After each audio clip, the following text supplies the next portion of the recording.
반장들 반가워요. 미세먼지하고 황사가요 몰려오고 있답니다. 건강을 조심하고요.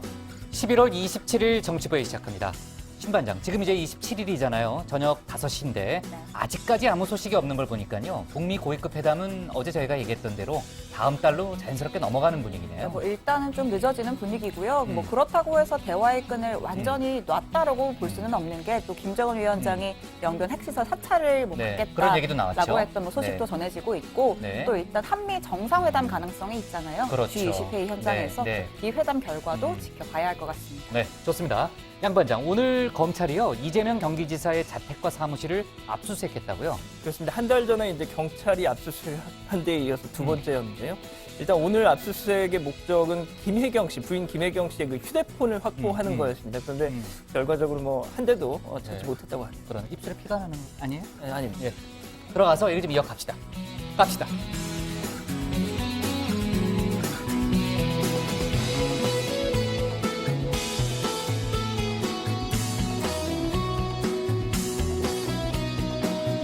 네, 한장들 자리에 앉았으면 정치부회를 시작하죠. 내년도 정부 예산안 처리 법정 시한이 닷새 앞으로 다가왔습니다. 하지만 여야 공방이 거칠어지면서 예산 소위 가동이 이틀째 중단됐고요. 그렇지 않아도 시간이 없어가지고 저희가 밀실, 깜깜이 예산 심사가 될 가능성이 높다 이런 얘기를 했는데 그 없는 시간마저 날리고 있습니다. 다만 정치권에서는 여야 모두에게 그 부담이 되기 때문에 국회 공전이 오래 가지는 않을 거라는 그런 예상이 많지만은 하여간 국회를 바라보는 국민들의 마음 실망스럽기 짝이 없습니다. 조금 더 자세한 얘기는 고 반장 발제 때 짚어보고요. 조금 전에 이제 신 반장이 얘기하면서 얼핏 말을 했지만은 오후에 들어온 속보를 보니까요. 김정은 북한 국무위원장이 트럼프 미국 대통령에게 영변 핵시설에 대한 검증을 허용할 용의가 있다. 이런 비공개 메시지를 전달했다고 합니다. 지난 9월 문 대통령을 통해서 그 의사를 전했다는 거고요. 반장들도 잘 알겠지만은 영변 핵시설은 그야말로 북핵의 상징격이잖아요. 2009년 핵 불능화 모니터링 팀을 북한이 추방했고 그 이후 9년여간 국제사회의 감시권 밖에 있었잖아요. 그러니까 실제 검증이 성사된다면 북한 비핵화의 상징적인 의미를 갖게 될 걸로 보입니다. 지난번 9월 남북 평양 공동선언에서 이 내용이 들어있었어요. 근데 뭐라고 돼 있었냐면은 남북 정상이 동창리 미사일 시험장은 영구 폐기하기로 했고 또 영변 핵시설은 그 미국의 상응 조치를 봐가면서 영구 폐기한다 이런 내용을 담았고 여기에 한 걸음 더 나아가서 검증을 허용키로 했다면 조금 더 진전된 내용인 건 틀림없습니다. 참 문 대통령이 오늘 G20 정상회의 참석차 해외 순방을 떠났습니다. 출발에 앞서서 김상조 공정거래위원장 또 홍종학 중소벤처기업부 장관에게 자영업자 지원 대책을 마련하라는 특별한 주문을 했고요. 어제 저희가 이제 카드 수수료 인하 소식을 다뤘잖아요. 거기에 더해서 지금 이제 편의점 과밀로 인한 여러 가지 문제점이 있다. 이런 인식을 대통령이 갖고 있고 관련한 대책 마련을 주문했다고 합니다. 좀 더 자세한 얘기는 신 반장 발제 때 이어서 해보겠습니다. 오늘 정치부 회의는요. 먼저 최 반장 발제를 들어보면서 초유의 대법원장 화염병 테러 시도와 사법거래 의혹 수사 속보부터 짚어보고요. 외교안보와 청와대발 이슈를 이어서 다루겠습니다. 이재명 경기지사 관련 수사 속보, 또 오늘 국회 상황도 짚어봅니다. 그럼 먼저 최종혁 반장의 발제부터 시작하겠습니다.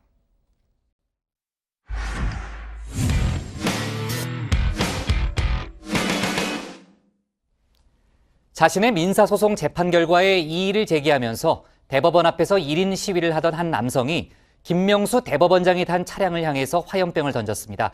곧바로 진화해서 큰 피해는 발생하지 않았지만은 사법 불신이 사상 초유의 사건으로 번졌다는 해석이 나오고 있습니다. 또 오늘 검찰에서는 문무일 검찰총장이 형제복지원 피해자들을 직접 만나 사과하는 등 과거 검찰의 과오에 대해서 고개를 숙였습니다. 오늘 최 반장 발제에서는 법원과 검찰 관련 주요 소식을 자세하게 짚어보겠습니다. 네, 먼저 법원입니다. 오늘 오전 이 깜짝 놀랄만한 속보가 들어왔습니다. 김명수 대법원장이 출근길에 이 화염병 테러를 당했다. 자, 사법부 수장에게 벌어진 일인 만큼 충격적이지 않을 수가 없었는데요. 자, 상황은 이렇습니다. 여느 때와 다름없이 김 대법원장은 관용차를 타고 이렇게 출근을 하던 길이었습니다. 자, 9시 10분쯤 김 대법원장이 탄 차가 대법원 정문을 들어서던 순간 이 시위대에 있던 한 남성이 뛰쳐나와 무언가를 던집니다. 이렇게 곧바로 불길이 올랐고요. 김 대법원장이 탄 차에도 불길이 번지기 시작했습니다. 자, 남성에게도 불길이 옮겨 붙었지만 이 곧바로 꺼졌고 김 대법원장이 탄 차량도 이 방호원들이 달려와 소화기로 곧바로 진화했습니다. 내가 처음 봤을 때는 차가 폭파할까 봐 무서웠어요. 사람이 안 보였어요. 그런데 차가 서서히 움직이면서 사람이 나타난 거죠. 그런데 그 사람한테 막 불이 막 붙어 있는 거죠. 그래서 깜짝 놀라서 뛰어갔죠. 자, 이 같은 일을 저지른 건요, 대법원 앞에서 1인 시위를 해오던 70대 남성 남모 씨였습니다. 이 남 씨는 국가를 상대로 한 손해배상 소송이 대법원에서 최종적으로 패소하자 이 시위를 벌여왔고요. 그에 따른 불만으로 범행을 저지른 것으로 보입니다. 이 체포된 뒤 경찰서로 이동하던 남 씨는 권리를 찾기 위해서였다라는 말을 남겼습니다. 자, 다행히 김 대법원장의 신변엔 이상이 없었고요. 또 출근 뒤에는 예정된 일정을 소화했습니다. 다만 사법농단 의혹으로 분위기가 법원 내 뒤숭숭한 가운데 이 김 대법원장 입장에선 악재가 겹친 셈으로 보입니다. 자, 이어서 검찰 소식입니다. 1970, 80년대 이 사회 정화 사업이라고 포장된 형제복지원 사건. 이 시민들을 불법으로 감금한 채 불황인을 선도한다는 명분으로 이 강제 노역 그리고 구타가 정당화가 됐습니다. 자, 그곳에서 숨진 사람은 확인된 것만 500명이 넘는데요. 3천여 명의 수용자가 가운데 이 살아남아 피해를 증언하는 건 몇 안 됩니다. 어릴 때 그렇게 경찰관한테 잡혀갔는지 또 그리고 왜 사랑하는 사람과 아이까지 저 모두가 내 동생이 자살했는지 이런 게 사실은 그 제대로 무엇 때문에 그렇게 우리 가족이 몰살이 됐는지 그거를 알고 싶더라고요. 국가가 사과를 하지 않았기 때문에 무수히 꼭꼭 숨어 있고 전부 다 불황인으로 지금 살고 있는 게 그게 진짜 너무 힘들어요. 자, 그러나 과거 검찰은 이 같은 사실을 알고도 이 진상을 축소하고 또 은폐한 것으로 드러났죠. 이에 문무일 검찰총장이 오늘 피해 생존자들을 직접 만나 이렇게 사과했습니다. 자, 이 같은 인권 유린 실태는 검찰의 수사 은폐뿐만 아니라 사법부도 그 책임으로부터 자유로울 수가 없습니다. 형제복지원 원장의 특수감금죄 등에 대해 대법원은 당시 내무부 훈령에 따른 정당한 행위라고 판단하고 무죄를 선고했었죠. 사법부가 인권유린에 면죄부를 준 셈인 겁니다. 하지만 최근 문무일 총장이 법원 판결은 법령 위반이다라면서 비상상고를 신청했고 대법원은 심리에 착수를 했는데요. 자, 대법원의 재판 결과는 다시 어떻게 나올까요? 자, 오늘 문 총장이 과거사 사건에 대해선 이렇게 고개를 숙였지만 또 다른 사건과 관련해서는 비판이 쏟아지고 있습니다. 지난 4월 강원랜드 채용비리 수사단은 채용집 전 사장의 측근 최모 씨 계좌에서 거액이 빠져나간 흔적을 확인을 했습니다. 이와 관련한 검찰 수사 내용을 종합해 보면요. 자, 때는 6.4 지방선거가 치러졌던 2014년입니다. 그해 4월 30일 최흥집 전 강원랜드 사장은 새누리당 강원지사 후보로 최종 선출이 됩니다. 자, 이때 이 측근이었던 최 씨, 최 전 사장으로부터 이 같은 지시를 받았다고 합니다. 권성동 의원과 염동열 의원에게 2천만 원씩, 그리고 정문원 의원에게 1,000만 원을 전달하세요. 자, 이에 최 씨는 당시 새누리당 강원도당 관계자 A 씨에게 이를 전달했다고 합니다. 최 씨는 돈을 어떻게 포장했고 또 언제 전달했는지 등을 상세하게 진술했다고 하고요. 최흥집 전 사장도 사실관계를 인정했다고 합니다. 당시 이 같은 사실을 파악한 양부남 수사단장, 이를 불법 정치자금 사건으로 판단하고 문무일 총장에게 강제 수사에 착수하겠다라고 보고를 합니다. 그러나 문 총장이 제동을 걸었다고 하는데요. 채용비리 수사단의 수사 범위가 아니기 때문에 이 관할청에서 별도로 수사를 해야 한다는 이유에서였습니다.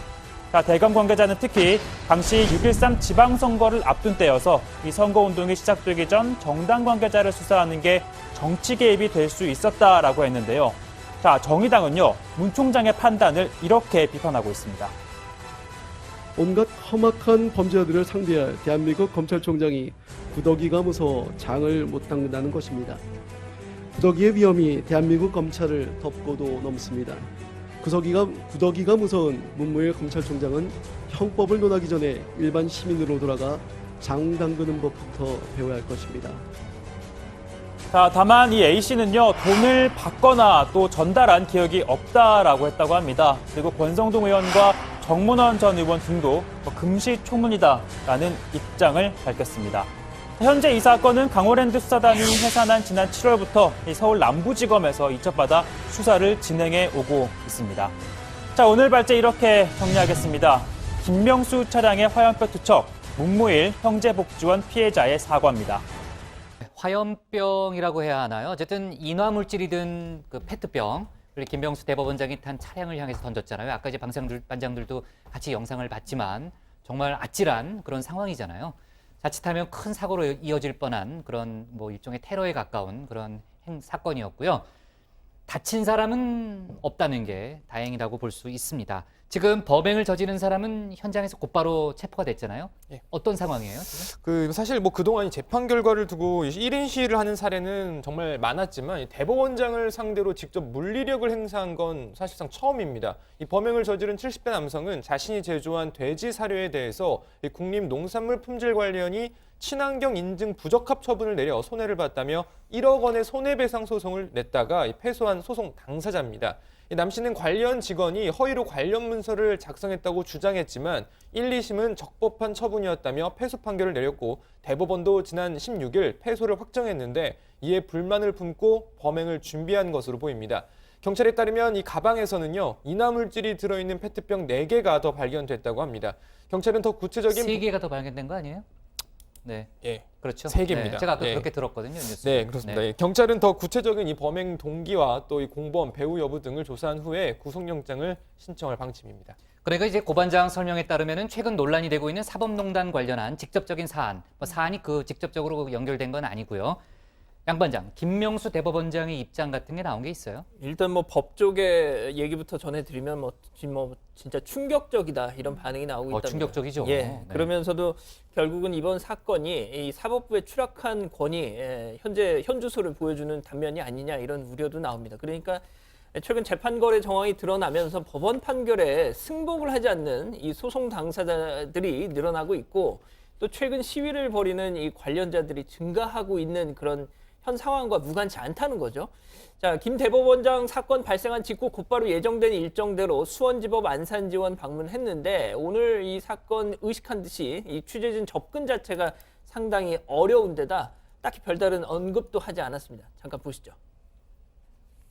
원장님, 사법 불신 때문에 이런 일 발생했다고 하는데 한 말씀만 부탁드리겠습니다.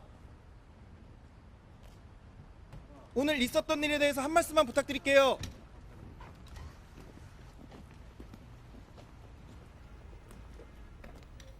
네, 개인적인 사건이긴 하지만 사법부 전체를 향한 그런 또 테러라고 볼 수도 있는 그런 사건임에 틀림없고요.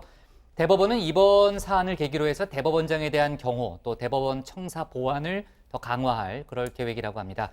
지금 김명수 대법원장 입장에서 생각해 본다면요. 사법농단 하나만 갖고 머리가 정말 복잡한 그런 상황이고 사법부에 대한 신뢰가 지금 크게 떨어졌잖아요. 오죽하면 판사들끼리도 지금 재판 거래 관련해서 판사 탄핵을 주장하는 이제 그런 상황까지 왔고 적잖이 당혹스러운 그런 상황인데 신 반장, 검찰에서는 전직 대법관을 또 소환할 그런 계획이라면서요? 네, 이 검찰이 이인복 전 대법관에게 2차례 비공개 소환을 요구했는데 나에 대한 검찰 조사는 부적절하다는 취지로 모두 거부를 했다고 합니다. 이 전 대법관은 중앙선관위원장이던 이 시절 이 통진당 재산 가압류 사건 재판에 관여한 의혹을 받고 있고요. 또 지난해 대법원이 처음 판사 블랙리스트에 대한 진상 조사를 할 때 조사단을 이끈 책임자이기도 합니다. 당시에 조사단은 사법부 블랙리스트는 실체가 없다라고 했지만 최근에 실체가 담긴 문건이 드러난 만큼 이에 대한 조사가 필요하다는 게 검찰의 입장이고요. 이 검찰은 이 전 대법관이 단순한 참고인은 아니다. 반드시 조사가 필요하다는 입장을 밝혔습니다. 네, 검찰은 이 박병대 고영한 전 대법관에 대해서는 구속영장을 동시에 청구하는 방안을 검토하고 있다고 합니다. 검찰은 지난 19일 박 전 대법관을 공개 소환한 뒤 현재까지 약 4차례 불러 조사를 진행했다고 하고요. 고 전 대법관 역시 오늘 다시 부르는 등 총 3차례 조사를 진행을 했습니다. 검찰은 두 전직 대법관이 혐의에 대해서 기억나지 않는다라고 하는 등 수사에 비협조적인 태도를 보이고 있는 만큼 구속 수사 필요성이 크다고 보고 오는 30일쯤에 동시에 구속영장을 청구하는 방안을 검토하고 있다라고 전해지고 있고요. 이 전직 전직 그 법원 행정처장에 대한 수사가 뭐 어느 정도 마무리가 되면서 이 검찰은 뭐 윗선인 양승태 전 대법원장을 소환하기 위한 준비 작업에도 뭐 본격적으로 돌입할 것으로 보입니다. 네, 제가 고반장한테 하나 사과할 게 있는데 분명히 오전에는 화염병 페트병이 3개였거든요. 네, 확실해요, 3개. 근데 하나가 더 발견됐대요. 그래서 4개가 맞습니다. 근데 좀 당당하게 주장을 하지 또 제가 4개라고 하니까 또 제가 항상 부족해서. 아, 그래요? 네. 알았습니다. 미안해요. 고반장이 맞았습니다. 아닙니다. 예. 고반장이 맞았어요. 제가 부족해서. 자, 문무일 검찰총장이 오늘 형제복지원 사건 피해자들을 직접 만나서 사과를 했습니다. 아까 최 반장 발제에서도 나왔잖아요. 지난 3월로 제가 기억하는데 고 박종철 열사 부친을 찾아서 사과를 했습니다. 그 이후에 그 과거사 사건에 대해서는 2번째 사과죠, 고반장. 네, 그렇습니다. 이 형제복지원은 1970년대 또 80년대 부산에서 운영된 시설로 이 불황자를 선도한다는 명분으로 시민들을 가두고 강제 노역과 구타, 학대, 성폭행, 심지어 살인까지 자행했다는 의혹을 받아왔습니다. 1986년 검찰이 가혹행위 등에 대해서 수사를 벌이고 재판에 넘겼지만 법원은 박정희 정권이 만든 정부 훈령에 따라 적법하게 운영됐다고 특수감금 혐의를 인정하지 않았습니다. 최근 검찰 과거사의 진상조사 결과 이 당시 정부와 검찰 지휘부의 외압으로 이 수사가 축소 은폐됐던 것으로 드러났습니다. 이에 따라 오늘 문 총장이 직접 피해자들을 만나 사과했고 문 총장은 피해자의 증언을 들으면서 눈물을 흘리기도 했습니다. 그때 검찰이 진상을 명확히 규명하였다면 형제복지원 전체의 인권 침해 사실이 밝혀지고 인권 침해에 대한 적절한 후속 조치도 이루어졌을 것입니다. 이렇게 피해 사실이 제대로 밝혀지지 못하고 현재까지 유지되는 불행한 상황이 발생한 점에 대하여 마음 깊이 사과드립니다.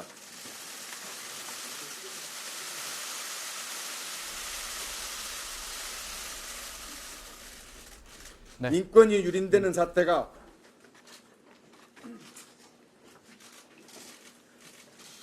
다시는 발생하지 않도록 검찰 본연의 역할에 진력을 다하도록 하겠습니다. 네, 2번째 영상이 이제 울먹이는 그런 장면이군요. 과거사에 대한 사과 중요하다고 봅니다. 전 문무일 총장이 용기를 냈다고 보고요. 저 부분에 대해서는 박수를 보내고 싶은데 저 장면을 검찰이 잘 기억해야 됩니다. 이제 과거사에 대해서 사과하는 것도 중요하지만 앞으로 사과하지 않을 일을 해야죠. 그죠? 그런 것들이 훨씬 더 중요한 일이고 지금 오늘 사과와는 별도로 앞서 저희가 이제 다뤘던 것 같은데 문무일 총장이 그 판결이 문제가 있다면서 비상상고를 신청한 상태잖아요. 대법원이 이제 본격적인 심리에 착수했고 30여 년 만에 과거 군사 정권의 인권 유린 사건의 진상이 밝혀질 거고 또 관련해서는 이제 피해자들에게 위로가 될 수 있을 거라고 봅니다. 그리고 오늘 검찰 관련 소식을 더 짚어보면요. 기무사의 세월호 유가족 불법 사찰 의혹 관련해서요. 이재수 전 기무사령관이 검찰에 소환됐다고요? 네, 그렇습니다. 앞서 군 검찰로부터 수사 자료를 넘겨받은 검찰이 본격적인 윗선 수사에 착수를 했습니다. 검찰은 오늘 이재수 전 기무사령관과 김모 전 기무사 참모장을 피의자 신분으로 불러서 조사를 하고 있는데요. 국방부 특별수사단이 지난 6일에 발표한 수사 결과에 따르면 이 당시 기무사는 박근혜 정권의 불리한 전국을 조기에 전환하고 세월호 유가족에게 불리한 여론을 형성하기 위한 첩보 수집에 나섰다고 합니다. 이 실종자 가족들이 머물던 진도 체육관 일대에선 개개인의 성향과 가족 관계, 심지어 음주 실태 등을 파악을 했고요. 안산 단원고 학생들을 사찰하기도 했습니다. 오늘 검찰에 나온 이재수 전 사령관은 사찰 의혹에 대해선 사실과 다르다고 부인했습니다. 당시에 군의 병력 및 장비가 대거 투입된 국가적 재난 상황에서 우리 부대 및 부대원들은 최선을 다해서 임무 수행을 했습니다. 한 점 부끄러운 임무 수행을 했다고 생각합니다. 세월호 유가족에 대한 사찰도 임무 수행의 일환이었다고 생각하십니까? 하여튼 당시 부대를 지휘했던 주관으로서 이런 일이 발생한 것을 대단히 안타깝게 생각합니다. 이재수 전 사령관 모습을 보니까요. 자연스럽게 조현천 전 기무사령관 생각이 안 날 수가 없는데 도대체 어디가 있는 겁니까? 지금 아직 아무 소식이 없어요. 여권 무효화 조치는 이미 단행된 상태인데 글쎄 누가 그걸 도움을 주고 있는지는 모르겠지만은 글쎄요. 좀 지켜봅시다. 최 반장이라도 정말 보내야 될 것 같아요. 자, 그리고요. 강원랜드 채용비리 사건 관련해서 아까 이제 최흥집 전 사장이 그 권성동 의원이 직접 찾아와서 청탁 명단을 줬다. 이런 진술을 했잖아요. 저희가 정치부에서 다뤘던 적이 있고요. 어제는 전직 인사팀장이 나와서 그 권성동 의원 관련한 증언을 또 했죠. 그렇습니다. 이 강원랜드 전직 인사팀장이었던 이 권모 씨가 2012년 이 강원랜드 본부장으로부터 이 13명 명단을 받으면서 합격시켜달라 이런 채용 청탁을 받았다라고 하는 거죠. 그러면서 이 채용 과정에서 이 본부장한테서 그걸 받으면서 본부장이 권성동 의원이 준 거다라고 말을 했다고 들었다고 주장을 한 겁니다. 특히 이 권 씨는 당시 최흥집 사장이 긍정적으로 해주라 뭐 이런 취지의 말을 해서 결국 이 점수를 조작해서 청탁 명단에 포함된 지원자들 다 합격시켰다 이렇게 진술했다. 네, 그런데 어제 이 권성동 의원 재판에 그 같은 혐의로 재판을 받고 있는 염동열 의원 보좌관이 그 방청을 했다고 합니다. 근데 이를 안 검찰이 이 방청을 배제해야 한다라고 지적을 하자 해당 보좌관이 이 재판이 어떻게 진행되는지 알고 싶어서 온 것이다라고 말을 했다고 하고요. 자, 이에 대해서 재판부는 이 증인으로 앞으로 이 증인으로 나올 사람들과 접촉해 이날 오늘 이 증언 내용을 전달을 하면 위증 문제가 발생할 수 있다고 주의를 줬고 염 의원 보좌관은 뭐 앞으로 참석하지 않겠다라며 퇴정을 했다고 합니다. 네, 아까도 다뤘지만은 이제 최흥집 전 사장이 권성동 의원과 염동열 의원에게 각 2천만 원씩 전달했다는 그런 진술을 했기 때문에 관련한 수사도 뭐 당연히 가속화되겠죠. 자, 오늘 기사는요 이렇게 잡겠습니다. 판결 불만 70대 대법원장 차의 화염병 투척으로 제목을 잡겠습니다. 다음은 신혜원 반장의 발제를 들어보겠습니다.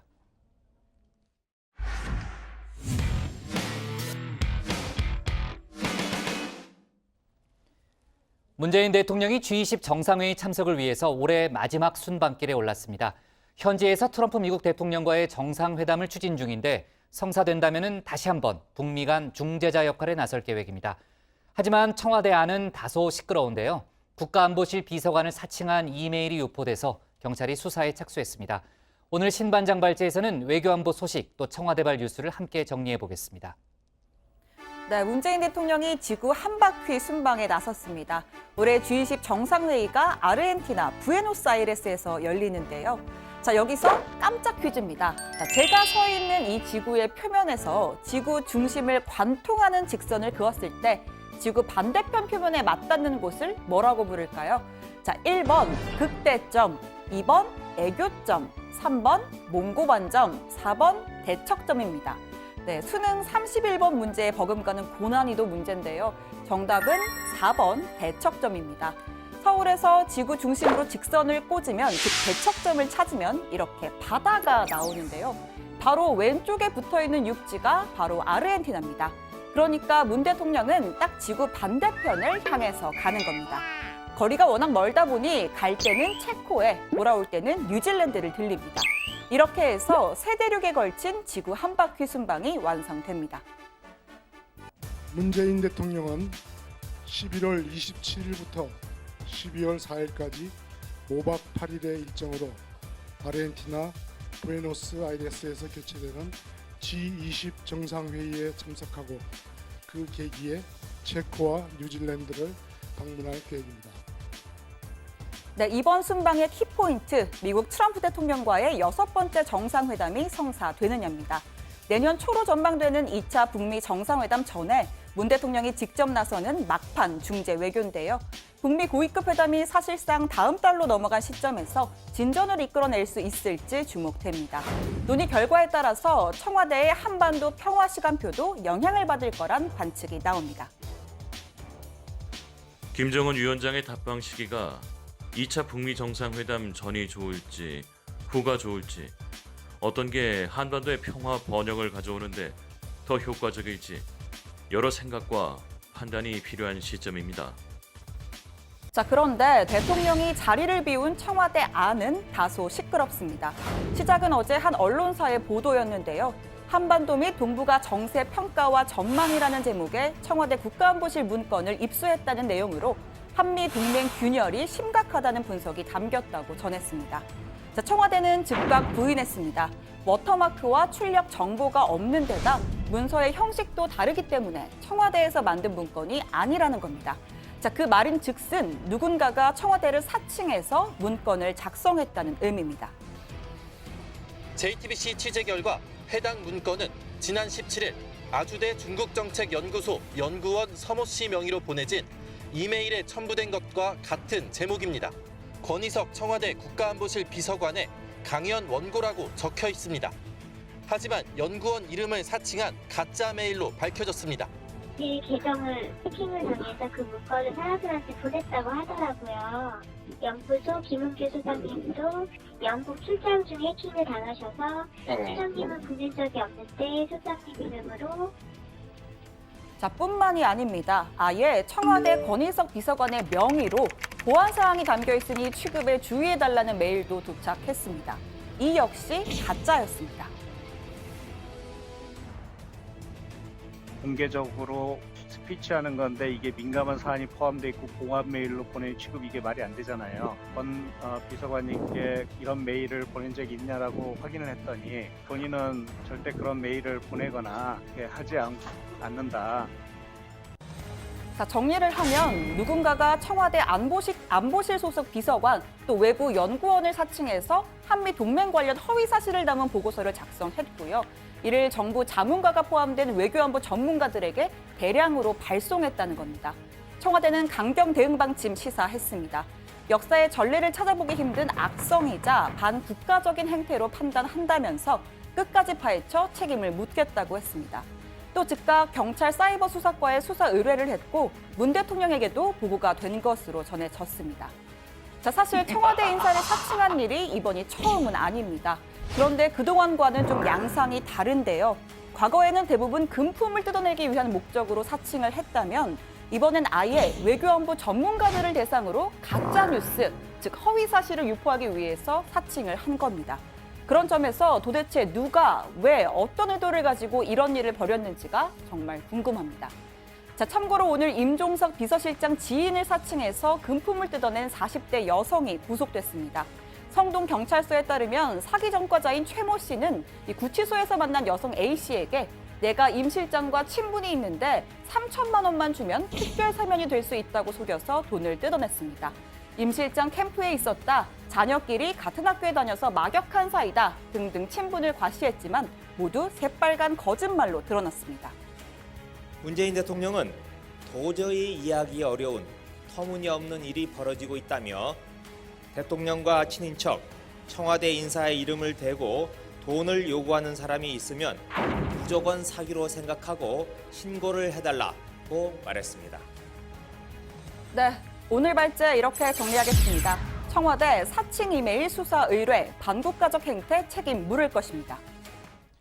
네, 가짜 뉴스에 이어서 사칭 이메일까지요. 혼란스럽습니다. 청와대도 설명했지만은 이번 사칭 이메일 문제는요. 그동안의 사칭하고는 또 다른 양상이 있어요. 그리고 고위공직자를 사칭해서 일종의 외교안보 같은 중요한 문제에 영향을 미치는 거 아니겠습니까? 정반대의 문서를 만들어 유포했다 이런 거짓말까지 하는 거니까요.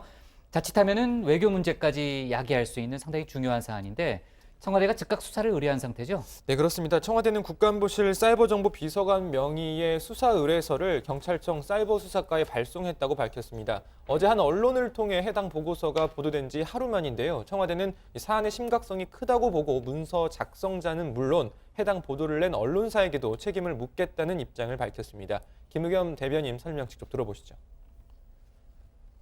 청와대는 이 사건이 단순한 오보 차원을 넘어서 언론 역사에서 전례를 찾아보기 힘들 정도로 악성이라고 판단하고 있습니다.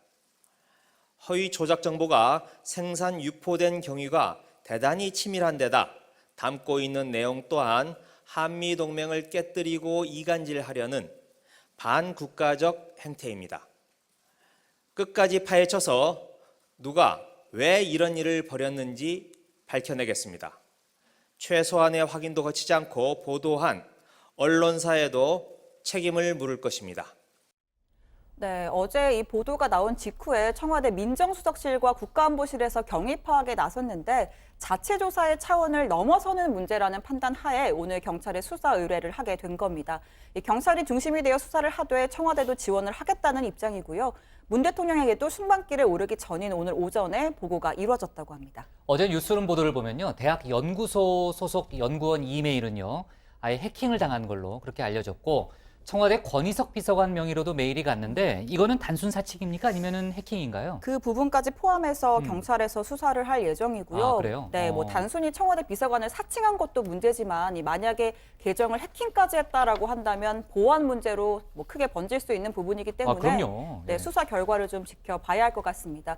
또 정부 고위공직자를 사칭한 이메일이 공개된 것 외에도 더 있는 것으로 알려지고 있는데 이 부분은 속보가 들어오는 대로 더 전해드리겠습니다. 그래요. 자, 아까도 말했지만은 현 정부 들어서 청와대 인사를 사칭한 범죄가 벌써 여러 건 발생했고요. 대통령도 당연히 경고 메시지 냈잖아요. 임종석 비서실장 지인을 사칭해서 금품을 뜯어낸 여성이 구속됐죠, 경찰에. 그렇습니다. 서울 성동경찰서가요, 임종석 이 비서실장의 지인을 사칭해서 구치소에 수감 중인 이 A 씨를 석방시켜주겠다고 속인 뒤에 이 A 씨 딸로부터 3천만 원을 뜯어낸 이 최모 씨를 검찰에 구속 송치했다고 밝혔습니다. 이 최모 씨 피해자를 지난해 10월 성동구치소에서 처음 만났는데 내 아들하고 임종석 실장 딸이 같은 초등학교에 다녀서 우리도 잘 안다. 나랑 뭐 엄청 친해서 내 말은 임 실장이 다 들어준다. 뭐 이렇게 A 씨를 꼬드겨서 특별 사면 대상자에 올려주겠다 거짓말을 한 거죠. 아, 근데 요즘 세상이 어떤 세상이에요? 조금만 생각해 보면은 거짓말이라는 건 알 수 있지 않았을까요? 그러게 말입니다. 안타까워요. 아무튼 예, 네.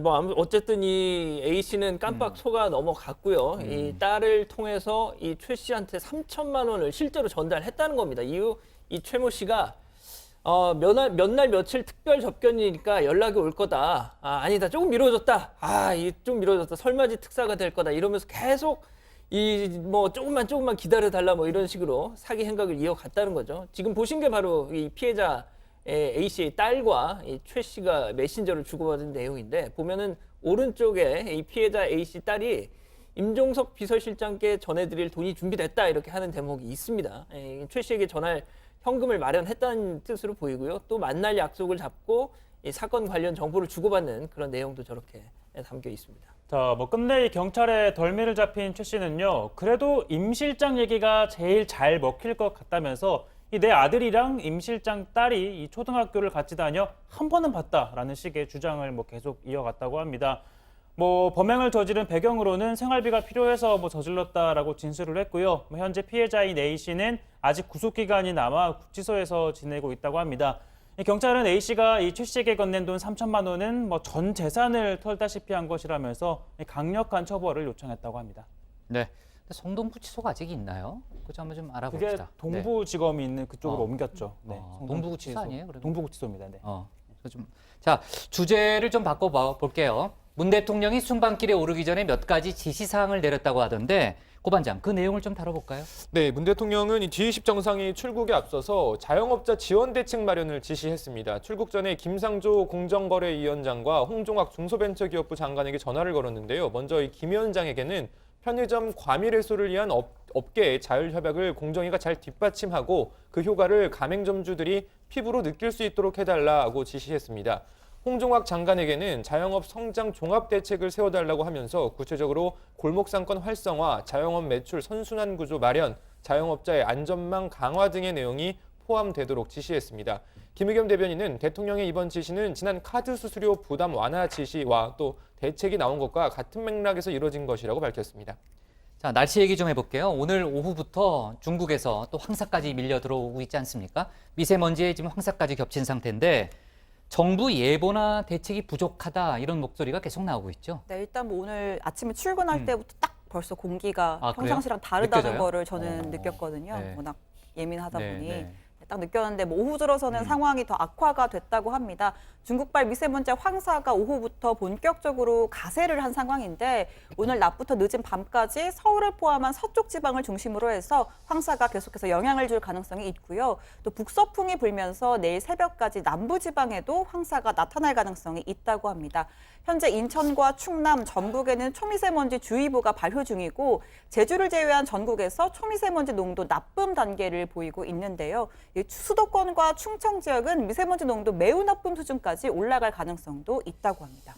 뭐 미세먼지도 미세먼지지만 그 가을 황사 이게 또 지금 시작될 분위기더라고요. 국장 그 혹시 그 중국 그 뭐 덮친 중국을 막 덮친 그 모래폭풍 그 영상 봤어요. 어제 봤어요. 봤는데 정말 재난 영화를 보는 것 같았어요. 그러니까 인터스텔라라는 영화 있지 않습니까? 거기 대단했어요. 그런 장면이 예, 나오거든요. 아무튼 이제 높이 저 한번 보면서 지금 나오네요. 높이 예. 100m짜리 모래폭풍이 저렇게 중국 북서부 이 간수성을 덮친 장면인데 뭐 도로, 아파트, 고층 건물 가릴 거 없이 그냥 막 확 집어삼킬 기세죠. 시민들이 뭐 황급히 이제 건물 안으로 피신을 했고 숨을 쉴 수 없을 정도로 심각했다고 합니다.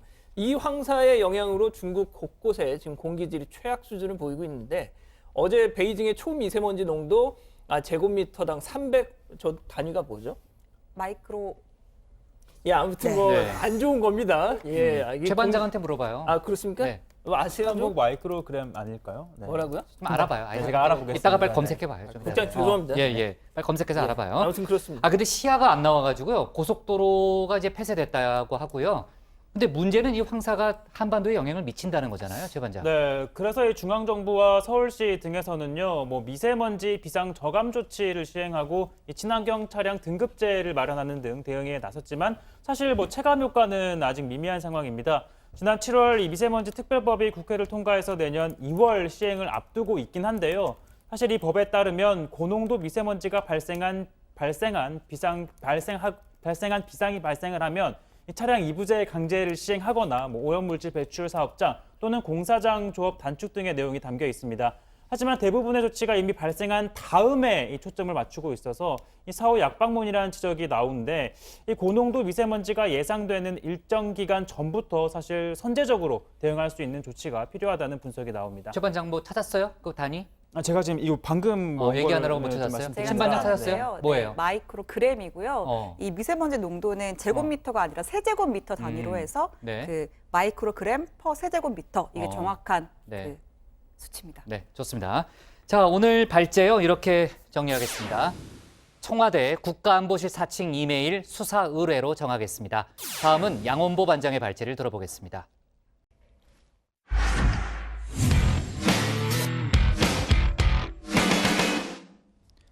검찰이 오늘 오전 이재명 경기지사의 집과 사무실을 압수수색했습니다. 부인 김혜경 씨의 휴대폰을 찾기 위해서죠. 김 씨는 지난 4월 악성 문자 메시지 때문에 휴대폰을 바꿨다고 밝힌 바 있습니다. 바로 그 교체 이전의 휴대전화는 이른바 해경군 김 씨 트위터의 진짜 주인을 가려줄 거의 유일한 단서로 지목되고 있죠. 검찰이 과연 그 휴대폰을 찾는 데 성공했을까요? 오늘 양 반장 발제에서는 관련 소식과 다른 정치권 뉴스를 함께 정리해 보겠습니다. 네, 그렇습니다. 수원지검이 오늘 오전 7시부터 이재명 경기지사의 성남 자택 압수수색 진행했습니다. 특히 이 과정에서 이 지사와 부인 김혜경 씨의 신체 압수수색도 진행했다, 뭐 이렇게 알려지고 있는데요. 자, 그리고 또 오전 11시 30분부터는 이 경기도청의 이 지사 집무실 압수수색도 했습니다. 이번이 벌써 두 번째인데 이재명 지사 속이 참 편치 않을 것 같군요. 과연 어떤 얘기 했을까요? 네네네. 하시는데 지금 심정 어떠신지요? 뭐 검찰이 일상적으로 하는 수사 활동이니까 저도 이 과정을 통해서 이 사건의 실체가 빨리 드러나서 제 아내가 좀 자유롭게 되기를 바랍니다. 예, 상당히 여유로운 표정이네요. 자, 이 검찰 압수수색은요, 2013년 이후 개통된 이 부인 김혜경 씨 휴대폰 확보가 목적입니다. 아시다시피 이 김혜경 씨는 2013년 안드로이드 폰을 계속 써오다가 2013년부터 써오다가 2016년 7월 아이폰으로 교체를 했고 지난 4월 올 초 지난 4월 끝자리 44인 휴대폰 번호가 인터넷에 공개가 되니까 쇄도하는 이 악성 문자 때문에 번호 그리고 기기 변경까지 같이 했죠. 자, 검찰이 바로 주목하는 것이 바로 이 아이폰 2016년 7월부터 2018년 4월 바로 이 아이폰입니다. 자, 이른바 이 해경군 김씨 트위터에 문제의 글들이 올라왔던 그 시기와 이 겹치기 때문이죠. 자, 하지만 이 아이폰 지난 4월 그러니까 경찰 수사가 시작됐을 때 이 기기 변경 이후에 행방이 묘연합니다. 오늘 압수수색에서 이 아이폰 그리고 김혜경 씨의 다른 휴대폰, 김혜경 씨 명의의 다른 휴대폰들 한 대도 찾지 못했다고 합니다. 자세한 얘기는 들어가서 더 전해드리죠. 자, 다음 소식입니다. 어제 잠깐 저희도 소개해드렸던 건데 여성가족부가 이 한부모 가족 복지시설 지원 사업 예산으로 61억 3,800만 원 이거 챙겨달라 국회에 요청했습니다. 쉽게 말해서 미혼모 시설 예산인 거죠. 자, 그랬더니 국회 예산소위 소속 자유한국당 송원석 의원이 야, 안타까운 건 알겠지만 모든 걸 다 국가한테 책임지라고 하면 어쩌냐 하면서 이 중에서 17억을 삭감하겠다고 한 거죠. 자, 그랬더니 김용진 기재부 2차관이 이 예산 어떻게든 지켜보려고 한부모 밑에서 자란 아이들 잘 돌보지 않으면 이 아이들 결국 고아원에 갑니다. 그러니 삭감하지 말아 주십시오 하면서 세상에 울먹이기까지 했다는 거 아닙니까? 하지만 그럼에도 송원석 의원님, 네, 나도 아는데 그 사정 아는데 재정 운영하면서 나라 살림하면서 감정에 치우치면 안 된다. 선 확 그었던 거죠. 자, 이 소식 알려지자 송원석 의원 이 사무실 그리고 블로그 지금 난리가 났습니다. 이 나라 돈 쓰는데 한 푼도 허투루 쓰지 않는 당신 참 멋지다. 뭐 이런 찬사였으면 좋겠지만 그 반대 상황이라는 거죠. 자, 저도 한번 들어가 봤습니다. 보시죠. 하필이면 또 이 대문에 걸린 사진이 어린이집 같은 데 있는 꼬마 아이랑 저렇게 손뼉 치고 있는 사진입니다. 자, 그러면서 우리 아이들에게 보여주고 싶은 경북 김천 뭐 이렇게 쓰여 있는 거죠. 자, 그리고 특히 이 블로그에 달린 댓글에 보면 실제 이 자폐 2급 장애아를 혼자 키운다는 한부모 엄마의 글도 올라왔습니다. 이렇게 말이죠. 의원님께서 한부모 돌보미 예산을 깎으신다는 청천벽력 같은 소리를 듣고 평생 이렇게 정부에서 주는 수급비로 살아야 하는 건지 취직도 하지 말라는 건지 저는 어찌 살아야 합니까? 자, 쉽게 말해 이겁니다. 한부모들이 취업 전선에 나가면 아이들을 시설에 맡겨야 하는데 이 예산이 삭감이 돼버리면 당연히 한부모들은 아이를 종일 돌볼 수밖에 없죠. 그러면 어디 취직도 못하고 나라에서 주는 양육비 10몇만 원밖에 안 된다는데 그거 말고는 딱히 수입이 없게 되는 겁니다. 자, 송원석 의원에 대한 비판 지금 쇄도하는 이유가 따로 있습니다. 따지고 보면. 자, 그 블로그 다시 한번 보시죠. 거기 보면요. 송원석 의원 지역 예산 확실하게 챙기고 있습니다. 라는 자랑글이 저렇게 버젓이 있는가 하면 또 뭐 의원실에서 지역 언론에 얼마나 또 PR을 했는지 내년 김천 국비 827억 원 확보, 또 송원석 의원 경북 대구 예산 확보의 총력, 뭐 이런 식의 기사들이 줄줄이 지금 인터넷에 있더군요. 앞서 이 나라 살림을 짜는 데 있어서 감정에 치우치지 말라, 이렇게 추상과 같은 모습하고는 조금 괴리가 있는 게 아니냐, 이런 지적인 겁니다. 자, 이건 또 어떻습니까? 지난 2016년 12월, 그러니까 이 송 의원이 박근혜 정부 기재부 2차관이던 시절에 이 실제 한부모 복지시설에 방문해서 약속했던 내용들 아직까지 이렇게 이 보도자료로 버젓이 남아 있습니다. 내용은 이렇습니다. 한부모 가족 아동 양육비 확대 등 한부모 자녀의 건강한 성장을 지원하기 위해 우리 정부의 노력을 지속해 나가겠습니다. 걱정하지 마십시오. 자, 모든 걸 국가가 다 책임지겠다는데 이렇게 감정에 치우치면 어떻게 하느냐라던 송 의원님의 며칠 전 말씀에 비춰보면, 자, 2년 전에 이 보도자료 내용, 이거 너무나 실망스럽고 무책임하지 않느냐는 거죠. 자, 예산 관련 뉴스는 저희가 이렇게 전해드리면서도 한편으로는 참 걱정도 됩니다. 저희가 비판을 한다고는 하지만 오히려 비판받는 쪽에서는 좋아라 하는 경우가 많기 때문이죠. 우리 지역구 의원이 이렇게 지역 예산 따려고 열심히구나 하는 거를 결과적으로 홍보해주는 셈이 되니까 말이죠. 그게 참 저희의 딜레마입니다. 오늘 준비한 소식은 여기까지입니다. 네, 양 반장이 이제 2016년 12월 상황하고 비교를 했잖아요. 신 반장, 그 2년 사이에 도대체 무슨 일이 있었던 걸까요? 그러니까 뭐 만약에 송 의원의 어떤 입장이 2년 전 기재부 차관 시절이나 뭐 지금이나 좀 일관됐다라면 모르겠습니다만, 뭐 재정 운영에서 감정에 치우치면 안 된다, 모든 걸 국가에서 책임지라고 하면 어떻게 하냐, 뭐 등등 입장이 180도 달라졌죠. 또 본인 지역 예산은 빠짐없이 챙기려는 모습 같은 게 뭐 여론을 자극하고 있는 게 아닌가 싶습니다. 일단 민주당, 정의당에서도 일제히 송 의원을 비판했는데 정의당의 논평이 좀 셉니다. 수위가. 이 정치의 격을 떨어뜨리고 불신을 조장한다면서 그따위로 정치하지 말라라고 했더군요. 앞서 발제해서 이 한가정 부모의 사연도 직접 소개가 됐지만 이분들도 아이를 키우려면 돈을 벌어야 하잖아요. 나라에서 주는 양육비라고 해봤자 12만 원, 13만 원 이 정도 수준에 불과하니까. 그런데 자, 그럼 일을 나가게 되면 그 시간 동안 결국 이 아이들을 돌봐줄 시설이 필요한 겁니다. 이 송원석 의원의 지적처럼 시설 지원비를 삭감하면 선택은 두 가지 정도가 있을 것 같은데 이 한부모들이 육아에 전념을 하면서 궁핍한 생활을 이어가든지 아니면 좀 극단적인 경우겠지만 고아원 같은데 이 시설에 아이들을 보낸다든지 두 가지 경우가 있을 것 같은데 어찌됐든 분명한 건 이 아이들의 돌봄이 매우 부실해질 수밖에 없다는 지적이 나올 겁니다. 네, 아무튼 관련 예산이 또 막판에 다시 복원될 수 있는 거니까 네, 할 얘기 있어요? 예, 지금 네. 송원석 의원이 입장 냈어요? 예, 입장문을 냈는데요. 네.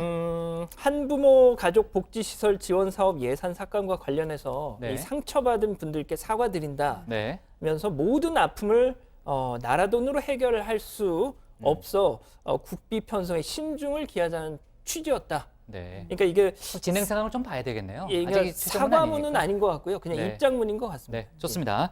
자, 하여간 예산 진행 상황 조금 더 저희가 속보를 챙겨보고요. 아까 이제 이재명 경기지사 자택과 사무실을 압수수색했다는 얘기를 했었는데 휴대전화를 한 대도 찾지 못했다는 거죠? 예. 네, 찾지 못했다는 그런 결론이 나왔고 지금 자유한국당은 상당히 강한 공세를 펴고 있죠? 네, 그렇습니다. 이재명 경기지사가 문재인 대통령 아들 문준용 씨 문제를 재론하면서 불붙은 이런 논란 양상을 놓고 김성태 원내대표가 적당히 좀 해라, 집안 싸움 그만둬라 이렇게 주장한 건데요. 잠깐 그 얘기부터 들어보시죠. 탈당을 하든 출당을 하든 아니면 서로 고소 고발을 남발하든 집안 싸움 적당히 하시고 그 정성으로 경기 도정과 국정운영 예산안 처리에 만전을 기해 주시기 바라겠습니다.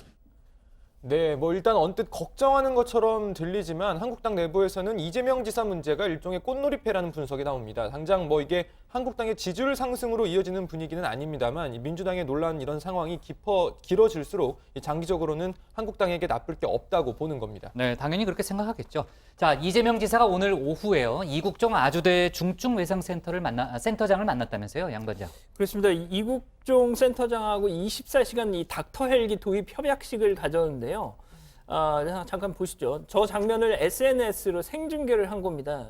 조금 전이었던 오후였으니까 어떻게 보면 집무실 그 압수수색이 진행되는 동안 또 이 일정을 소화한 게 아닌가 싶은데 이재명 지사 내년부터 경기도에서는 닥터 헬기가 24시간 365일 운영될 것이다 이렇게 했고 이 센터장은 목이 메인 듯이 감사합니다를 연발하더라고요. 자, 이 지사가 이 센터장을 보고 저하고 닮았다 이렇게 농을 건넸는데 그 장면 잠깐 보시죠. 제가 잘 챙길게요. 감사합니다. 네. 감사합니다. 한번 제가 있는 동안에 새로운 거 많이 해보시죠. 네, 감사합니다, 지사님. 성격 좋고 사세요. 지금 압수수색이 진행되는 동안에 또 저런 일이 있었군요. 근데 이제 이재명 지사 사건을 바라보는 이제 한국당 시선에 대해서 아까 고 반장이 얘기했지만은 사실 한국당 상황도 지금 되게 복잡한 분위기 아니에요? 네, 지금 친박, 비박 갈등이 극한 상황으로 치닫고 있습니다. 지금 소위 이런 얘기도 나오는데요. 박근혜 전 대통령의 탄핵 직전에 이 당 분위기 같다라는 말까지 나왔다는 겁니다. 이 분당 얘기가 공공연하게 돌 정도인데 오늘 친박계의 초재선 의원 모임인 통합과 전진 모임이 이 의원총회 소집을 요구키로 했다는 겁니다. 이 당 쇄신에 주력해야 할 김병준 비대위가 오히려 앞장서서 당 갈등을 유발하고 있는 상황에 대해서 얘기를 좀 해보자라는 취지라고 합니다. 참 어제죠. 김병준 비대위원장이 그리고 또 김성태 원내대표가 친박들을 향해서요. 경거망동하지 말라 이런 경고의 메시지를 날렸죠. 네, 김병준 비대위원장은 비대위를 시험에 들게 하지 말라 이런 얘기를 했고 시험에 들지 말게 하라. 네, 그러면서 논쟁을 키우면 당협위원장에서 빼버리겠다라는 경고도 보냈습니다. 김성태 원내대표는 한술 더 떠서 골프장에서 골프채나 흔들면서 당에 몹쓸 짓을 한다라고 친박계를 향해서 이야기를 했고요. 앞권은 홍준표 전 대표인데 양박들은 내가 복귀하면 당에서 퇴출될 것이다 라고 이야기한 겁니다. 그렇군요. 잠깐만, 양박이라고 하면은 친박과 비박의 그 양박이에요? 국장처럼 안 그래도 이걸 궁금해하는 사람들이 좀 이제 있더라고요. 댓글로 많이 물었는데 그랬더니 홍 전 대표가 아주 친절하게 댓글을 달았습니다. 또 이게 방송 부적합 용어일 수도 있긴 한데 양아치 친박입니다. 이렇게 또 댓글을 달면서 그러네요. 설명을 저기 했더라고요. 있네요. 그래, 지은 죄가 많아 이 주적에겐 달려들지 못하고 뒤탈 없는 나에게만 음해와 비난을 일삼아온 양박들이 다시 준동하고 있다면서 이렇게 비판을 했습니다. 네, 그래도 고반장은 점잖아가지고요. 고반장의 얘기하면 그렇게 뭐 이상하게 들리진 않아요. 품위 있게 들리죠. 네, 품위까지는 아니에요. 자, 근데 이렇게 분당 얘기까지 나오면서요. 당내 갈등이 첨예해지는 거. 당장은 당협위원장 심사 때문에 그런 거 아니에요, 양반장? 그렇습니다. 최근 이 조직 강화 특위가 최순실 국정농단 그리고 지난 총선 패배 책임자 영남 다선 의원 뭐 이렇게 인적 쇄신 대상자로 지목했다는 지금 풍문이 돌고 있습니다. 누가 봐도 이건 뭐 그러면은 친박계 인사들을 겨냥할 수밖에 없는 그런 항목들인데 때문에 반발하고 있는 거죠. 또 다음 달 원내대표 경선도 있지 않습니까? 자, 이거 역시 계파 갈등을 부채질할 수 있는 측면이 있는 거죠. 아무래도 전선이 확 명확하게 갈려야 표를 얻기가 쉬우니까 말이죠. 네. 자, 어제 국회 상황 잠깐만 짚어볼게요. EBS에 대한 야당의 공세가 상당했다. 뭐 이런 보도를 많이 봤는데 어떤 내용입니까? 네, 그 EBS 자회사인 EBS 미디어가 최근 이 한반도 평화 시대를 여는 지도자 4인을 이렇게 입체 퍼즐, 쉽게 말해 종이 인형으로 선보이면서 김정은 위원장을 이렇게 소개를 했습니다. 세계 최연소 국가 원수이자 세계 평화로 나아가는 새로운 지표를 마련했다. 뭐 이렇게 미화를 했다고 해서 논란이 있었는데요. 어제 마침 국회에서 회의가 있었는데 이를 질타한 겁니다. 직접 한번 들어보시죠. 이게 무슨 발치산 조직도 아니고 말이죠. 치고 빠지고 뭐 하는 짓거리입니까 이게 지금. EBS 했더니 얘 돈을 주면 안 될 것 같아요. 돈 주면 엉뚱한 짓만 하고 있어요. 맨날 이렇게. 네. 자, 이호성 방송통신위원장도요. 김정은 위원장 퍼즐 관련해서 문제가 있는 부분에 대해서는 책임을 묻겠다. 이런 발언을 했죠. 속보를 좀 챙겨봅시다. 자, 오늘 기사는요. 이렇게 정리할게요. 검찰 이재명 지사 자택 집무실 압수수색으로 잡겠습니다. 다음은 고석승 반장의 발제를 들어보겠습니다.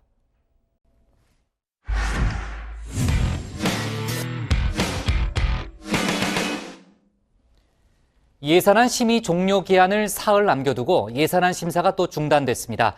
자유한국당과 바른미래당은 정부가 구체적인 세수 결손 대책을 마련해 올 때까지 예산안 조정 소위 참여를 거부하겠다고 밝혔습니다. 민주당은 세입 세출 규모가 나오지 않은 상태에서 결손 대책을 만들어 오라는 것은 사실상 고의적인 파행이라는 입장입니다. 오늘 고반장 발제에서는 진통을 겪고 있는 국회 상황을 자세하게 짚어보겠습니다.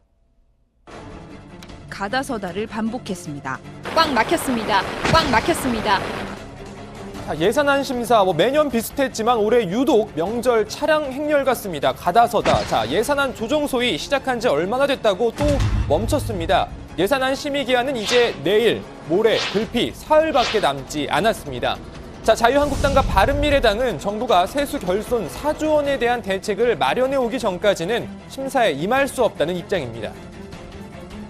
대책을 마련해서 가져오겠다 하고 약속한 날짜가 어제였습니다.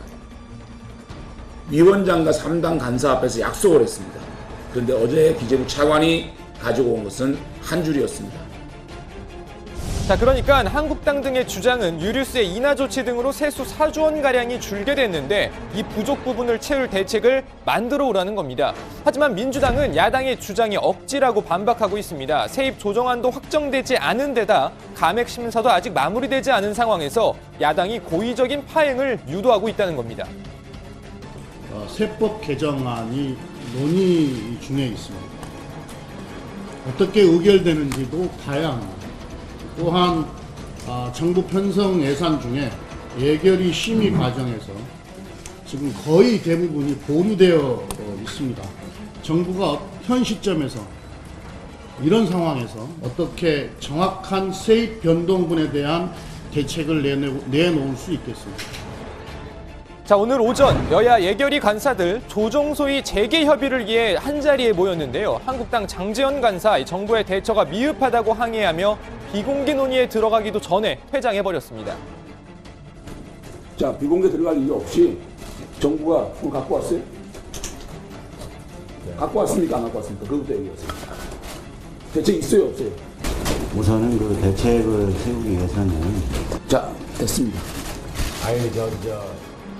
소위 문제에 들어가서 좀 더 자세히 이야기 나눠보겠습니다. 자, 예산안 처리에 있어서 또 하나의 암초가 등장했습니다. 일부 야당이 선거구제 개편 논의와 예산안 처리 연계 카드를 들고 나온 겁니다. 야3당 연동형 비례대표제 도입에 미온적인 민주당과 한국당을 압박하고 나섰습니다.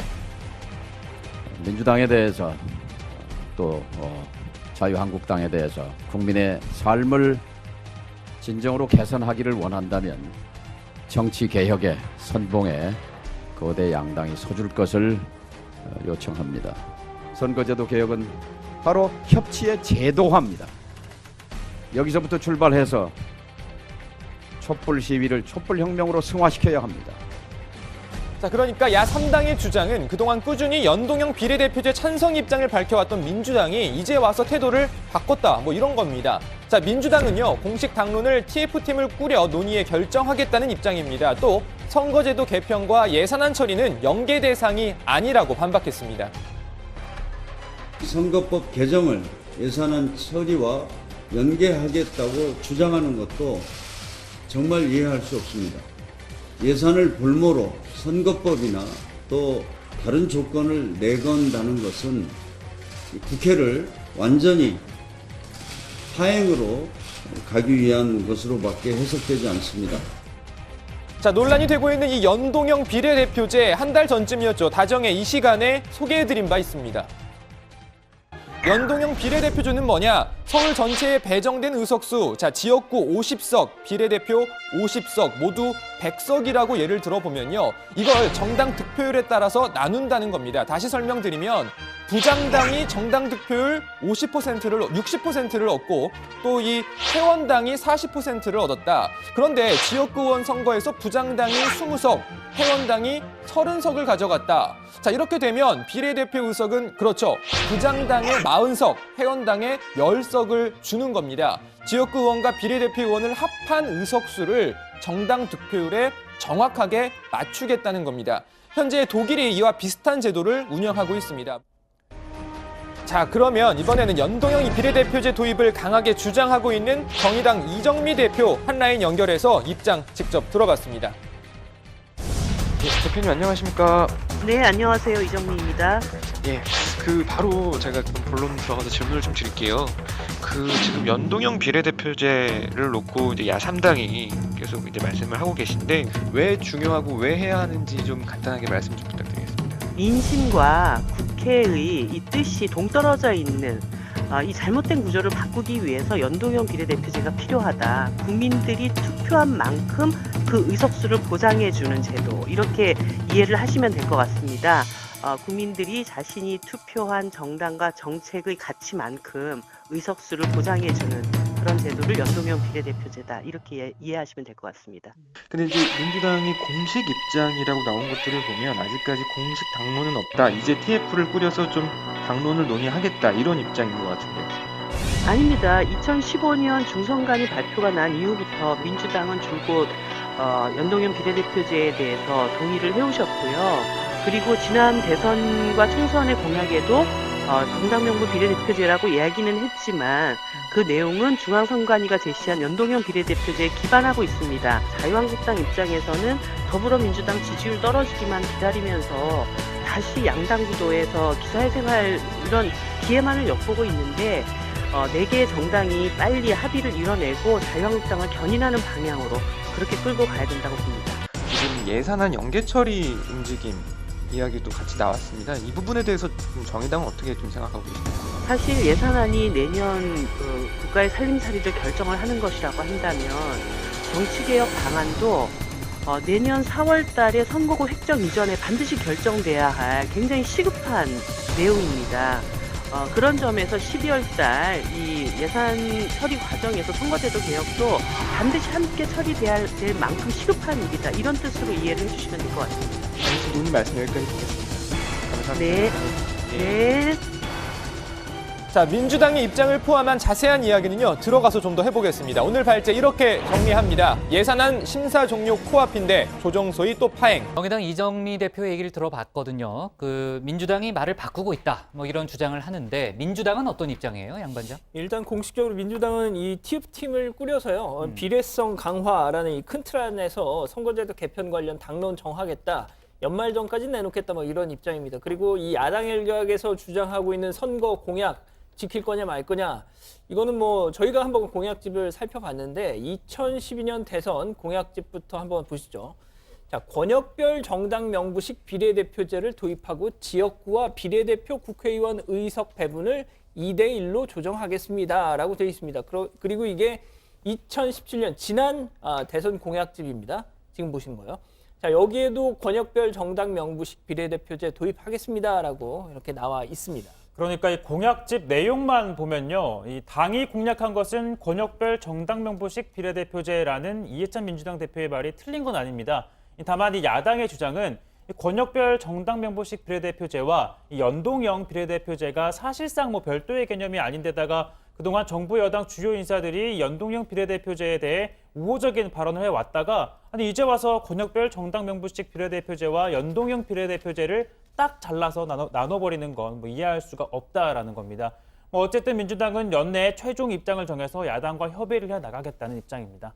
국회 상황을 좀 짚어볼게요. 예산안 조정 소위 지금 파행을 겪고 있다는 얘기가 나오는데 오후 3시에 김성태 한국당 원내대표가 긴급회의를 열기도 했잖아요. 지금 분위기가 어떻습니까? 네, 일단 뭐 회의에는 예산안 조정소위원들과 국회 기재위 한국당 의원들 그리고 원내 지도부가 참석을 했는데요. 김성태 원내대표는 무려 4조 원의 세수 결손이 발생한다는 것은 대단히 심각한 예산 착오라면서 가정에서 가계부 하나를 써도 수입과 지출을 면밀하게 따져서 살림살이 계획을 짜는데 나라 살림을 이토록 주먹국으로 하면 안 된다라고 주장을 했습니다.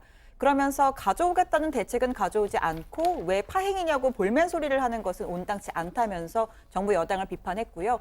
한국당은 정부의 대책 마련이 선행되어야만 예산안 심사를 재개할 수 있다는 입장입니다. 야당의 세수 부족 대책 마련 그런 주장에 대해서요. 김동연 부총리가 바람직하지 않다 이런 입장을 내놨다고요? 네, 그렇습니다. 김동연 부총리는 오늘 기자들과 만난 자리에서 세수 결손은 중앙정부 재원이 지방으로 옮겨가거나 서민을 위한 정책의 일환인 만큼 예산심의 지연이나 파행으로 이어지는 것은 바람직하지 않다라고 밝혔습니다. 김 부총리는 4조 원 중 3분의 2가량은 지방재정 분권에 따라 이 지방 소비세율을 올려서 이 지방으로 이전해 준 것이고 나머지는 서민 어려움을 덜어드리기 위해 유류세를 인하한 부분이라면서 예산안 국회 제출 뒤에 이 변수가 생긴 것으로 정부가 의도한 바가 아니라고 설명했습니다. 그러면서 국민을 설득하거나 납득시킬 수 있는 내용인 만큼 여야가 머리를 맞대고 기재부와 함께 해결해야 한다고 강조했습니다. 김 부총리는 오늘 오후 문 대통령의 G20 정상회의 수행을 위해 아르헨티나로 출국을 했는데요. 법정 시한 내 예산안 처리가 가능해지면 조기 귀국할 뜻을 밝히기도 했습니다. 어제 저희가 이제 KT통신국 화재 관련 소식을 짚어봤는데 화재 원인은 아직까지 안 나온 거죠? 그렇습니다. 경찰, 소방당국, 국과수 이렇게 조사를 벌이고 있는데 아직 원인을 찾지 못하고 있습니다. 뭐 일부 전문가들 얘기를 들어보면요. 전기 누선, 과부하, 이런 이 전선 문제로 인해서 불이 났을 가능성을 좀 염두에 두고 있는 상황이라고 하네요. 네. 오늘 국무회의에서도 관련한 언급이 나왔다는 얘기를 들었고요. 이낙연 총리가 질책을 했다, 이런 얘기도 들었고, 사실 12월 1일부터 5G 상용화가 시작이 되잖아요. 일주일 앞두고 벌어진 그런 사고라는 점에서 상당히 충격이 크다. 어제 고반장이 잘 설명을 했죠. 관련한 행사가 줄줄이 취소되고 있다는 그런 속보도 들어오고 있습니다. 자, 오늘 기사 제목은요, 이렇게 정리하겠습니다. 법정 시한 D-5 예산안 조정 소위 파행으로 잡겠습니다.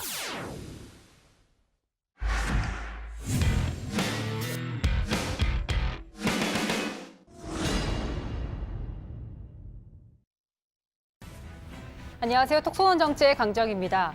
요즘 윤창호 군 사건 이후 음주운전에 대한 경각심 높아졌습니다. 그런데 윤창호 군이 사고를 당하기 바로 전날에 전역을 앞둔 해군이 음주운전으로 숨진 사건이 뒤늦게 알려졌습니다. 그것도 동승한 선배가 음주운전으로 사고를 내놓고 숨진 후배가 운전했다고 떠넘겼다고 합니다. 서울 서초경찰서에 따르면 지난 9월 24일 음주운전 중이던 조모 씨는 중앙선을 넘어가면서 택시와 충돌했습니다. 이때 옆 좌석에 타고 있던 후배 이 씨가 밖으로 튕겨나갔습니다. 조 씨는 이런 이 씨를 방치한 채 달아났고 이 씨는 병원으로 옮겨진 지 20시간 만에 사망했습니다. 그런데 조 씨가 경찰에서 이 씨가 운전했다 이렇게 진술을 했다고 합니다. 경찰이 CCTV를 분석하고 에어백의 모든 피를 분석한 결과 조 씨의 것임을 확인하고 그제서야 시인을 했습니다. 유족은 조 씨가 숨진 이 씨와 친한 사이였는데 책임을 떠넘겼다며 분노하고 있습니다. 어머님 제가 운전한 게 아니고 혼자 술 먹고 술 먹고 혼자 운전했대요. 그래서 저는 기가 막히죠. 기어 자체를 몰라요. 키가 뭐고, 자체를 할 줄. 네. 애기 뭐고, 드라이브가 뭐고. 없어요. 저 영상을 CCTV 영상을 저희들이 봤는데 그 영상 보고 정말 깜짝 놀랐어요. 빨리 수습을 안 하고 그냥 사고 현장을 보고 있더라고요. 깨어나지 못할 것 같으니까 이제 아마 혼자 운전했다고 그렇게 한 것 같아요. 죽은 장면이 없어요. 경찰은 조 씨의 음주운전을 입증하기 위해서 그들이 다녔던 술집을 일일이 다 찾아다녔다고 합니다. 그렇게 해서 이들이 1인당 소주 900ml, 생맥주 300cc를 마신 사실을 확인하고 역추산해서 조 씨의 혈중 알코올 농도가 0.109%, 면허 취소에 해당된다는 사실을 확인했다고 합니다. 경찰은 지난 19일 조 씨를 구속하고 23일 기소 의견으로 검찰에 송치했습니다. 유족들은 음주 운전에 대한 처벌이 더 강력해야 한다고 말합니다. 저희 아들이 사고 나기 전부터 그런 모습을 봤을 때 진짜 너무 약하다. 야 진짜 저거 너무 약해. 막 이런 모습을 좀 많이 봤거든요. 우리나라 무슨 자기 법이야. 강력하게 처벌해야 되고. 근데 막상 그러다 보면 그런 걸 보다가 저희 아들이 그런 일을 딱 치니까 이게 더 가슴에 와닿는 거예요. 이른바 윤창호법이 오늘 법사위 법안 심사 소위를 통과했습니다. 사망사고를 낸 음주운전 가해자에게 최대 무기징역까지 부과할 수 있는 내용입니다. 내일 법사위 전체 회의와 29일 본회의에서 의결이 되면 개정 법안이 시행됩니다. 한편 음주운전으로 무리를 빚은 이용주 민주평화당 의원에 대해선 검찰이 벌금 200만 원에 약식 기소했습니다. 윤창호 군 영경실계에 참석했던 이 의원은 국민이 음주운전에 대한 경각심을 갖는 대책이 마련돼야 한다고 말했었습니다. 무리를 일으켜서 굉장히 미안한 마음을 제가 앞서서 여러 번 표했습니다. 이 법이 원하는 그대로 윤창호 군과 친구들의 뜻이 그대로 반영될 수 있도록 하는 노력들은 저 국회에서도 조금 더 노력을 해서 뜻을 이룰 수 있었으면 좋겠습니다. 이 의원은 당으로부터 자격정지 3개월 징계와 봉사활동 100시간을 권고받았습니다. 이 의원 측은 현재는 폐기 중이라 봉사가 어려워서 폐기가 끝나면 200시간 이상을 목표로 봉사활동을 시작할 계획이라고 밝혔습니다. 흔히 음주운전은 실수가 아니라 살인이라 말한 사람도 있습니다. 술 한 잔의 음주운전이 큰 사고로 이어질 수 있다는 경각심을 갖고 절대로 해서는 안 되겠습니다. 네, 오늘 정치부에는 여기까지고요. 제가 계속 공기질을 체크해 보는데 계속 나빠지고 있어요. 반장들 퇴근할 때 마스크 잘 쓰고 퇴근하고 반장들이 건강해야 제가 또 일을 많이 시키잖아요. 알죠? 네. 그리고 이재명 경기지사 그 집과 사무실 압수수색 관련해서는 속보가 들어온 걸 보니까요. 그 왜 압수수색을 했느냐. 그 김혜경 씨의 옛날 폰이 사용된 흔적을 검찰이 찾았답니다. 그래서 이제 압수수색이 이루어졌다는 그런 속보가 들어왔습니다. 자, 여기서 마치고요. 저희는 내일 오후 5시 10분에 다시 찾아뵙겠습니다. 고생하셨습니다.